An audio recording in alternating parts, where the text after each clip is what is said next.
परम पूजनीय जगत गुरु श्री राम भद्राचार्य जी का एक वीडियो वायरल हो रहा है, जिसको लेकर हमारे महान साधु संतों में कुछ क्रोध और आक्रोश है। उसी संदर्भ में मैं कुछ उनसे निवेदन करना चाहता हूँ।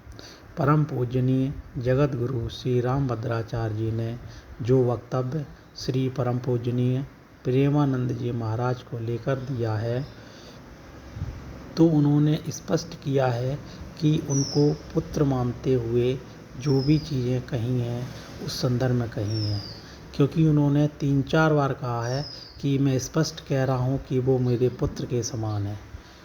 तो इसमें उन्होंने इस वक्तव्य के द्वारा ना तो श्री प्रेमानंद महाराज जी का अपमान किया है और ना स्वयं का अभिमान स्वरूप दिखाने की कोशिश करी है। इसमें उन्होंने उनके भक्ति और भक्त तत्व के रक्षा करने की कोशिश की है। जैसे समय समय पर भगवान श्री कृष्ण ने कई उदाहरणों से अर्जुन की भक्ति और भक्त तत्व की रक्षा की थी।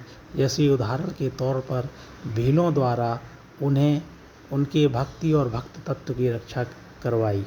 इसी प्रकार महात्मा उद्धव की भक्ति और भक्त तत्व की रक्षा के लिए उन्होंने गोपियों द्वारा यह तत्व का बोध करवाया। ठीक इसी प्रकार श्री जगत गुरु श्री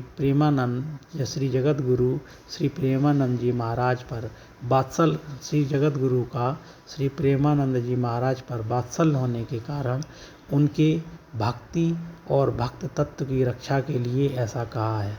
क्योंकि कोई भी संस्कारित पिता जो उसको ईश्वरीय प्रेम प्राप्त हो, अपने पुत्र के उच्चतम शास्त्रीय कार्य से प्रसन्न तो होता है, परंतु उसको भय भी होता है कहीं कहीं ये सांसारिक उपलब्धि उसके भक्ति और भक्त तत्व को विस्मित न कर दे।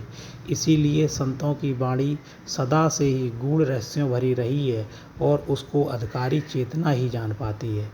इसलिए मैं बड़ी विनम्रता के साथ सभी साधु संतों के चरणों में दंडवत होकर कहना चाहता हूँ कि जो भी वात्सल्य युक्त वाणी श्री राम भद्राचार्य जी द्वारा कही गई है, उसके गूढ़ रहस्य को जानकर समाज को संदेश दें और उसको सांसारिक दृष्टि से देखेंगे तो गूढ़ रहस्य का समझना मुश्किल है।